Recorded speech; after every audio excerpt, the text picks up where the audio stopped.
এককালে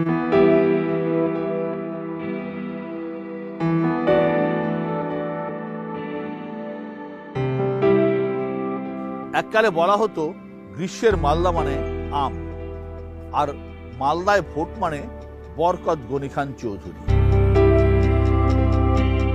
এই মালদা থেকেই তিনি বিধায়ক, রাজ্যের মন্ত্রী, সাংসদ, কেন্দ্রের রেলমন্ত্রী হয়েছিলেন। মালদায় কি গনি ম্যাজিক এখনো অটুট?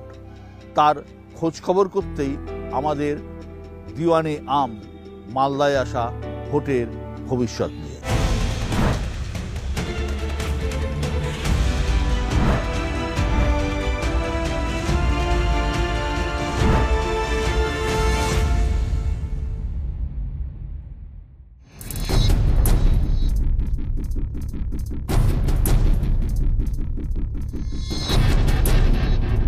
স্বাধীনতার পর থেকে 2009 সাল পর্যন্ত এই মালদায় একটি লোকসভা কেন্দ্র ছিল, মালদা। প্রবল বাম আমলেও, প্রবল বাম হাওয়াতেও যা ছিল কংগ্রেসের বড় দুর্গ। এর মধ্যে বেশ কিছু জায়গা, এলাকা ছিল রায়গঞ্জ লোকসভা কেন্দ্রের অধীনে। তাই বলা হতো উত্তরে প্রিয়, দক্ষিণে গনি।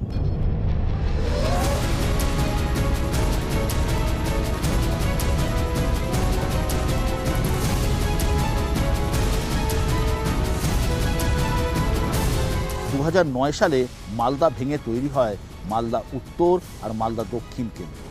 কেন্দ্র ভাঙলেও গনি ম্যাজিক একটুও টাল খায়নি এই মালদায়।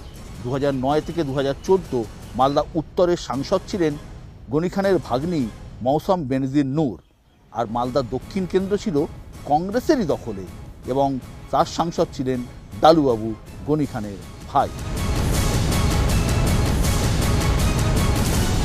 আমার সঙ্গে রয়েছেন মালদা দক্ষিণের কংগ্রেস প্রার্থী ঈশা খান চৌধুরী। ঈশা খান চৌধুরী শুধুমাত্র মালদা দক্ষিণের কংগ্রেস প্রার্থী নন, তিনি কোতোয়ালির ঐতিহ্য বহন করে চলেছেন। এই কোতোয়ালি একটা সময় ইতিহাস ছিল, বরকত গনি খান চৌধুরী, তারপরে ডালুবাবু, ঈশা। ঈশা, এবারে ভোটে কি বুঝছেন? আমরা প্রায় কয়েক সপ্তাহ থেকে ঘুরছি, মানুষের রেসপন্স সাহারা খুবই ভালো প্রথম থেকে। যেমন 2021 সালে আমরা একটা এমএলএও পাইনি মালদাতে, আর একটা প্যানিক হয়েছে মানুষের মধ্যে সিএ এনআরসি এর জন্য। সেটা দুই দল প্যানিক করে, মানে রুলিং পার্টিরা প্যানিক ইনডিউস করেছেন যে যারা এখানে জন্ম হয়েছে মালদাতে তাদের ডিপোর্ট হয়ে যাবে, এরকম প্যানিক সৃষ্টি। সেই প্যানিক সৃষ্টিটা বন্ধ হয়ে গেছে। মানুষরা বুঝতে শিখে গেছে যে এটা একটা প্লয়, মানে একটা ভয় দেখাবার জন্য, ভোটকে ব্যবহার করার জন্য রুলিং পার্টিরা বারবার ওই ভয় দেখাচ্ছে।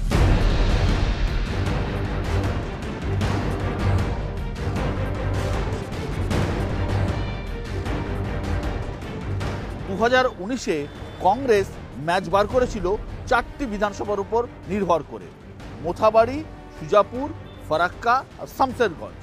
কিন্তু তারপরে অনেক জল গড়িয়েছে, তৃণমূল আস্তে আস্তে ঘাসফুল বিস্তার করেছে এই কেন্দ্রে। তার আদর্শ উদাহরণ সুজাপুর। 1952 সাল থেকে 1977 সাল পর্যন্ত সুজাপুরের এমএলএ ছিলেন বরকত গনি খান চৌধুরী। বরকত গনি খান চৌধুরী সাংসদ হয়ে যাওয়ার পরও সুজাপুর হাত ছাড়েনি খান পরিবারের। কিন্তু গত বিধানসভা নির্বাচনে এই সুজাপুর থেকেই প্রায় 1,10,000 ভোটে পরাজিত হন কংগ্রেস প্রার্থী ঈশা খান চৌধুরী, তৃণমূলের আরও এক বণিক রাশি।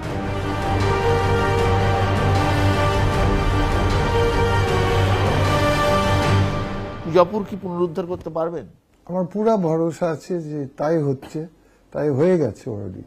কারণ মানুষের যেভাবে রেসপন্স, মানুষরা অ্যাকচুয়ালি নট অনলি মানুষের বডি ল্যাঙ্গুয়েজ, মানুষের ওই টাইপ রেসপন্স হয়। মানুষরা নিজে বলছে যে এবার আমরা কংগ্রেসকে দেবো, এবার আমি হয়তো ওই ভোটে কয়েকটা ভোটার আমাকে ধরছে যে আমরা মমতা ব্যানার্জিকে ভোট দিয়েছে 21 সালে, এবার আপনাকে দিচ্ছে। তো ওরা বলছে মালদা মনেই বরকত গনি খান চৌধুরী, মালদা মানেই কোতোয়ালি আপনাদের পরিবার।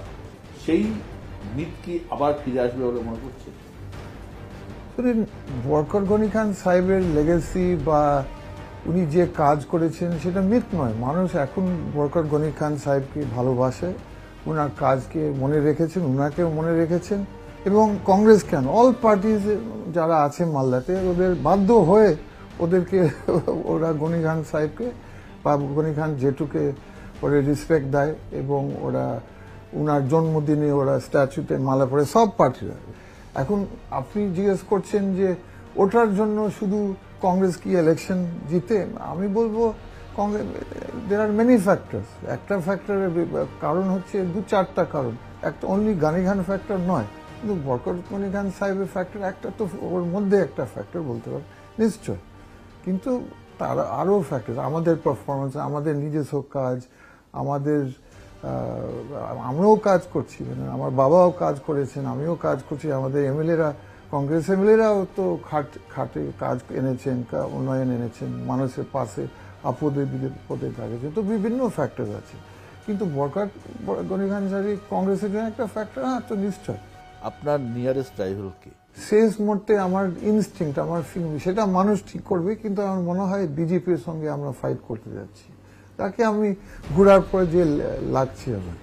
এটা কেন বলছেন যে তৃণমূলতে রুলিং পার্টি, তৃণমূল এত ভোট পেয়েছে, এত সিট পেয়েছে মালদার থেকে, এটা কেন, এই ফিলিংটা কেন আপনার হচ্ছে? কারণ আমি বললাম ওই 2021-এর যেভাবে সিট পেয়েছে, একটা মেইন কারণ ছিল এনআরসি, আরো ফ্যাক্টরস ছিল, কিন্তু মেইন ফ্যাক্টর ছিল এনআরসি। যে যেভাবে সুইপ করেছে তৃণমূল, 7টা বোধহয় বিধানসভা পেয়েছে, মেইন কারণ ছিল এনআরসি। ওই ভয়ে, ওই প্যানিক ফ্যাক্টর মাইনরিটি কমিউনিটির মধ্যে, সেই প্যানিক ফ্যাক্টর আমি আর বলবো আমি দেখছি না। তো এটা বিরাট একটা ফ্যাক্টর উঠে গেছে মানুষরা, এবং মানুষরা বুঝে গেছে এটা সেন্ট্রাল ইলেকশন, এটা রাজ্য ইলেকশন নয়। বিজেপির সঙ্গে কে লড়াই দিতে পারে বেশি করে?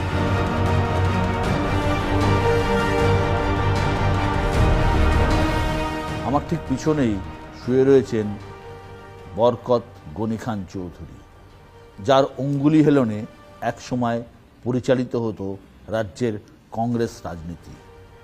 কোতোয়ালির সেই বিখ্যাত গনি পরিবার আজকে দ্বিধা বিভক্ত। একদিকে মৌসম বেনজির তৃণমূলে, অন্যদিকে ডালুবাবু, ঈশা খানরা কংগ্রেসে। কোতোয়ালি তার পুরনো জৌলুস অনেকটাই হারিয়ে ফেলেছে। গত লোকসভা নির্বাচনে কোনো ক্রমে মাত্র 8,000 ভোটে জিতেছিলেন ডালুবাবু। এবারে কি হবে সেটা অত্যন্ত বড় প্রশ্ন। এবার কি হবে সেটা খুব জরুরি প্রশ্ন, কারণ কোতোয়ালির প্রতি যে মালদাবাসীর আনুগত্য, সেটা যদি আবার একদিকে ঢলে পড়ে, যেহেতু এবার কোতোয়ালির কেউ ঈশা খানের প্রতিদ্বন্দ্বী নয়, তাহলে অবশ্যই কংগ্রেসের বরাতে শিখেছিল। আর যদি এবারও ভাগাভাগি হয় তাহলে বিপদ, কারণ এই কেন্দ্রে তৃণমূলও একজন মুসলিমকেই প্রার্থী করেছে, ফলে সংখ্যালঘু ভোট ভাগাভাগি হয়ে গেলে আবার বিজেপি সুবিধে পাবে। বিশেষ করে মানে মালদার যে কেন্দ্রে নির্ভয়াদি প্রার্থী, সেটা হবে কিনা সেটা নির্ভর করছে অনেকটাই যে শেষ পর্যন্ত সংখ্যালঘুরা মানে কিভাবে নিজেদের ভোট ভাগ্য বা নিজেদেরকে কিভাবে দেখতে চাইবে। যত নরেন্দ্র মোদী বা গেরুয়া শিবির তাদের হিন্দুত্ববাদকে সামনে আনবে, হতে পারে যে সংখ্যালঘুরা একদিকে ঢলে পড়বে। সেটা কোন দিকে ঢলে পড়বে সেটা আমরা এখনো জানি না। একই সঙ্গে একটা জিনিস বলার, 1980 সাল থেকে এই মালদার এই জায়গাতে গনি পরিবারের কেউ না কেউ দিল্লি গিয়েছিলেন, সাংসদ হয়েছিলেন। যদি কোনোভাবে এবার ঈশা হেরে যান, তাহলে কিন্তু একটা যুগের অবসান ঘটবে এবং কোতোয়ালির যে মিথ, কোতোয়ালির যে একটা জায়গা, রাজনৈতিক অবস্থান, সেটাও একটা কোথাও জায়গাটা নড়ে যাবে। পরিবারতন্ত্র অবশ্যই ধাক্কা খাবে এবং আমাদের মাথায় রাখতে হবে, প্রাথমিকভাবে তৃণমূল যখন মালদায় অগ্রসর হয়েছিল, যাদেরকে দলে টেনেছিল তারাও কিন্তু বেসিক্যালি বরকতদার অনুগামী হিসেবেই পরিচিত।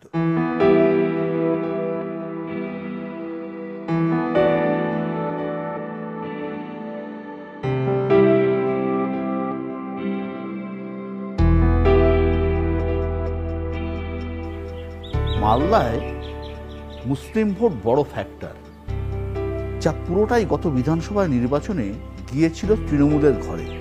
জন্মের পর থেকে এই প্রথমবার বিধানসভা নির্বাচনে খাতা খুলেছিল তৃণমূল কংগ্রেস। গতবারের নির্বাচনে 2021-এর নির্বাচনে অনেকেই মনে করেছিলেন যে এনআরসির ভয়ে মুসলিম কমিউনিটি তৃণমূলকে ঢেলে ভোট দিয়েছে। সেই মুসলিম ভোট তৃণমূল কি ধরে রাখতে পারবে? এটাই এখন বড় প্রশ্ন। দেখুন, উত্তর মালদাতে যিনি গত 5 বছর সাংসদ ছিলেন, 88টা গ্রাম পঞ্চায়েত আছে এখানে, আর একটা পৌরসভা, 2টা ওয়ার্ড আছে। হবিবপুর থেকে হরিশ্চন্দ্রপুর পর্যন্ত আমি সব কটা গ্রাম পঞ্চায়েত গিয়েছি। আমি খুব নিরপেক্ষ মানুষকে জিজ্ঞেস করেছি, আপনি আমাকে দেখান যে আপনার সাংসদ আপনার এলাকায় কোন কাজটা করেছে। যদি করে থাকেন আমার কোনো সমস্যা নেই, আমি দেখবো কাজটা কি করেছে।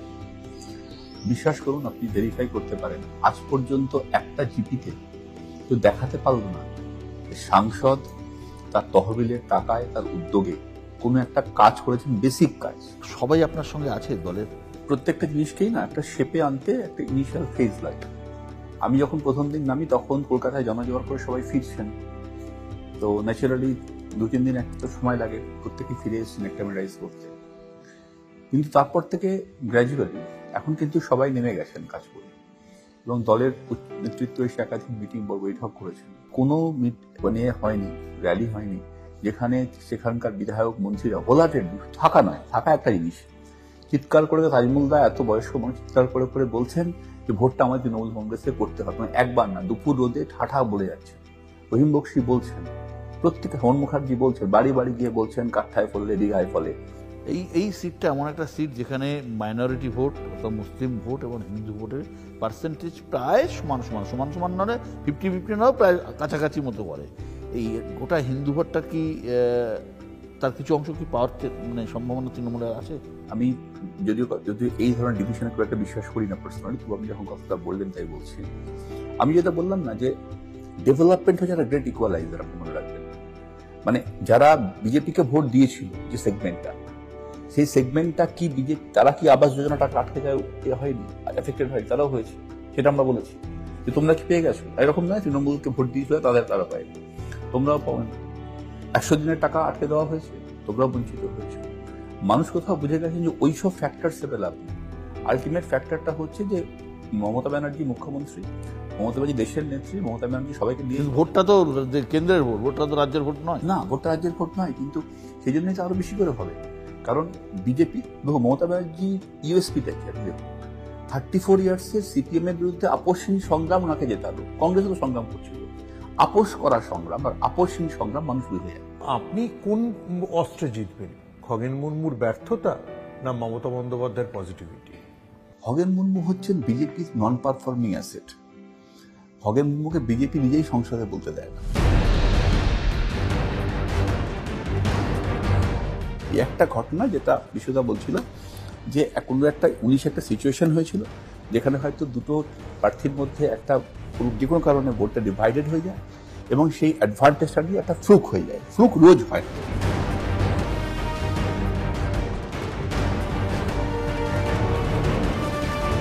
মালদা উত্তরে এবার মৌসুমকে টিকিট দেয়নি তৃণমূল। তারা এই কেন্দ্রে প্রার্থী করেছে প্রাক্তন পুলিশ কর্তা প্রসূন বন্দ্যোপাধ্যায়কে। প্রসূন বন্দ্যোপাধ্যায়ের নেগেটিভ পয়েন্ট, তিনি বাইরের লোক, আবার পজিটিভ পয়েন্ট, তিনি বাইরের লোক।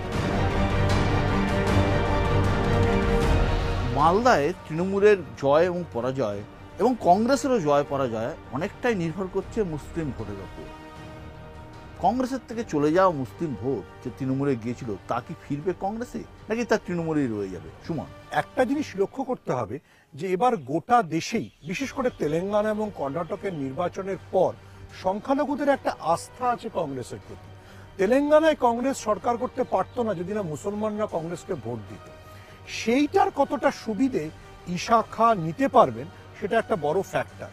তাহলে কিন্তু এই যে আমরা বড়সড়া মসজিদে দাঁড়িয়ে আছি, যা মালদার মুসলিম অতীতকে মনে করায়, হুসেন শাহ সময়কার, হ্যাঁ, তার একটা তাৎপর্য সত্যি সত্যি কংগ্রেস তার ফায়দা তুলতে পারে।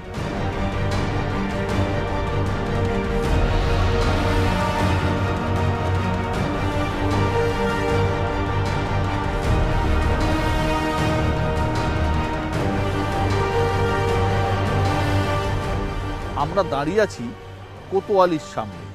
এই সেই বিখ্যাত কোতোয়ালির বাড়ি, বরকত গনি খান চৌধুরীর বাড়ি। এককালে মালদা তথা রাজ্যের রাজনীতি পরিচালিত হতো এই কোতোয়ালি থেকেই। এখানেই এসেছিলেন প্রধানমন্ত্রী ইন্দিরা গান্ধী থেকে মনমোহন সিং। কোতোয়ালির সেই জৌলুস আর নেই, রাজ্যে জৌলুস নেই কংগ্রেসেরও।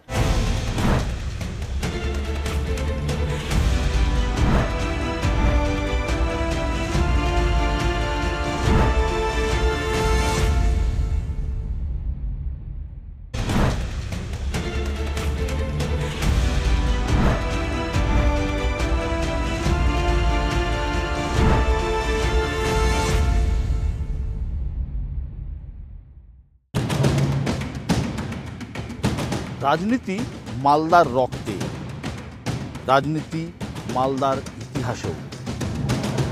গৌড়াধিপতি শশাঙ্কের রাজ্যপাট ছিল এই মালদাতেই, যার ধ্বংসাবশেষের সামনে আমরা দাঁড়িয়ে আছি। এই জায়গায় ছিল লক্ষণ সেনের রাজধানী লক্ষণাবতী।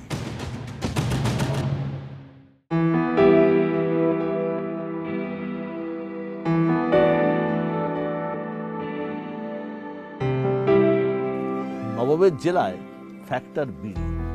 এই বিড়ি শিল্পের ওপর বহু মানুষের রুটি রোজগার নির্ভর করছে।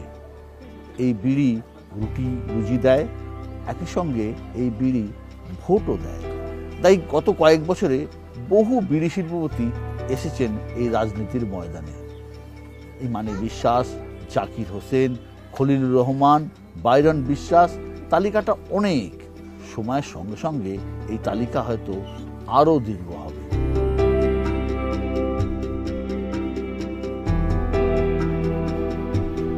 2019-এর ভোটে গোটা রাজ্যকে চমকে দেয় মালদা।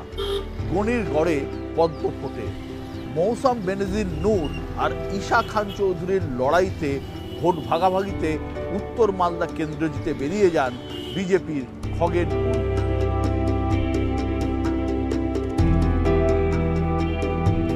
ভোটের ভবিষ্যৎ কি মালদা দক্ষিণে? মনে হচ্ছে এবার মানুষের যে পরিবর্তনের আবেগ সেটা তীব্র।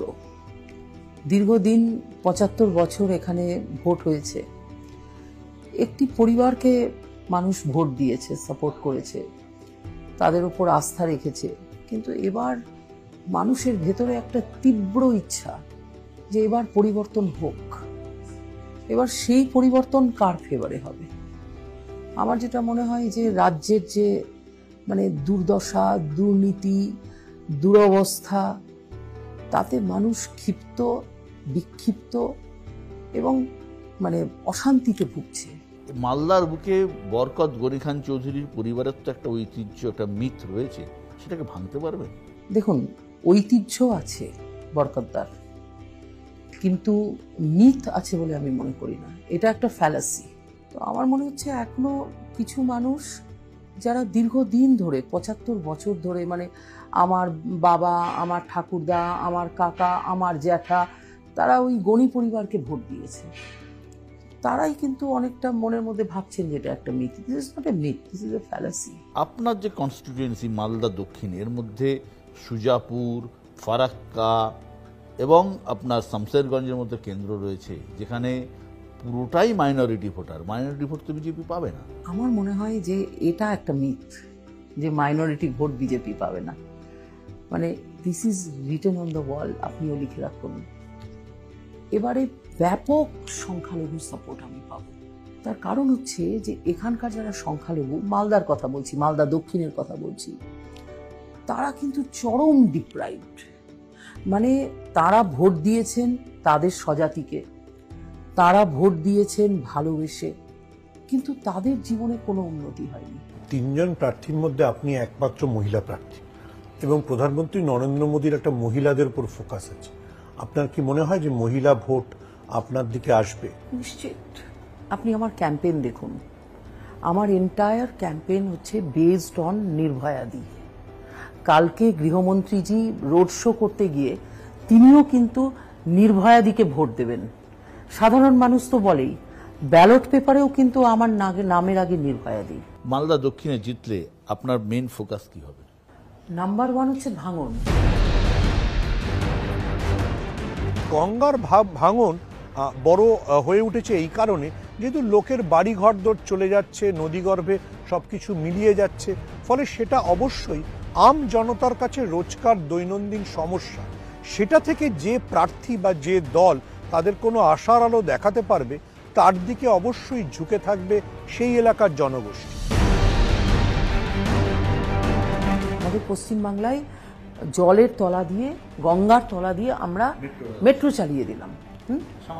সামান্য ভাঙন রক্ষা, এটার পার্মানেন্ট সলিউশন খোঁজা এমন কিছু কঠিন নয়। মালদা দক্ষিণে কংগ্রেসের জয় পরাজয় অনেকটাই নির্ভর করছে শামসেরগঞ্জ এবং ফারাক্কার ওপর। এই দুটি কেন্দ্র মুর্শিদাবাদ জেলার মধ্যে পড়ে। এই দুটি কেন্দ্রের প্রধানত দুটি ফ্যাক্টর, একটা বিড়ি শিল্প আর একটা অধীর চৌধুরী। নিজের গড় রক্ষায় অধীর চৌধুরী এতটাই ব্যস্ত বহরমপুরে, তিনি এই দুটি কেন্দ্রে কতটা সময় দিতে পারছেন তা নিয়ে সন্দেহ থেকেই যাচ্ছে।